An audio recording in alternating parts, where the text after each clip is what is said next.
बिस्मिल्लाहिर्रहमानिर्रहीम। अस्सलाम वालेकुम। इंग्लैंड के हाथों टेस्ट सीरीज में शिकस्त खाने के बाद अब तीसरे टेस्ट मैच के लिए पाकिस्तान की प्लेइंग 11 में होंगी 4 बड़ी तब्दीलियां।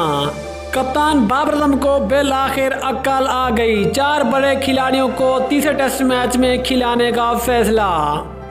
तीसरे टेस्ट मैच के लिए कौन बनेगा पाकिस्तान की प्लेइंग 11 का हिस्सा, कौन से खिलाड़ी बाहर बैठेंगे, कौन से खेलेंगे। चौथे टेस्ट मैच के लिए पाकिस्तान की प्लेइंग 11 की मुकम्मल तफसीलात इस वीडियो में। लेकिन मजीद आगे बढ़ने से पहले जल्दी से चैनल को लाइक करें, सब्सक्राइब करें, साथ में लगी बेल आइकन को जरूर दबा दें। दोस्तों, आपको बताते चलें और आप सब जानते भी हैं कि इंग्लैंड के हाथों पाकिस्तान को पहले 2 टेस्ट मैचों में इबरतनाक शिकस्त का सामना करना पड़ा, जिसके बाद पाकिस्तान इंग्लैंड से टेस्ट सीरीज अब हार चुका है।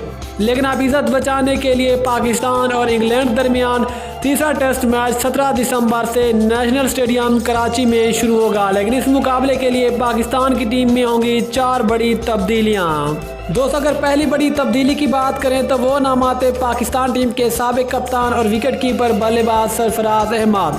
सरफराज अहमद को कराची टेस्ट मैच के लिए पाकिस्तान की प्लेइंग 11 में मौका दिया जाएगा।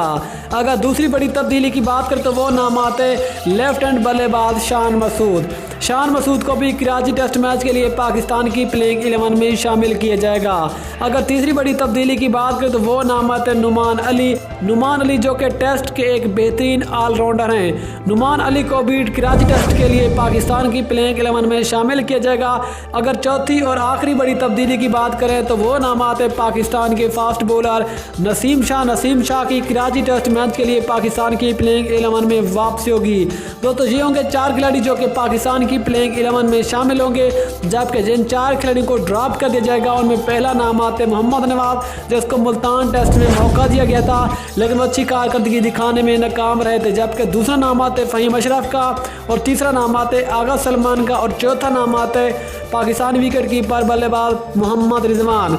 ये 4 ऐसे खिलाड़ी होंगे जिनको कराची टेस्ट मैच के लिए पाकिस्तान की प्लेइंग 11 में शामिल नहीं किया जाएगा और कराची टेस्ट मैच के लिए ये होंगी पाकिस्तान की प्लेइंग 11 में 4 बड़ी तब्दीलियां। दोस्तों, आप ख्याल में ये 4 बड़ी तब्दीलियां कैसी रहेंगी नीचे कमेंट बॉक्स में ज़रूर बताएं।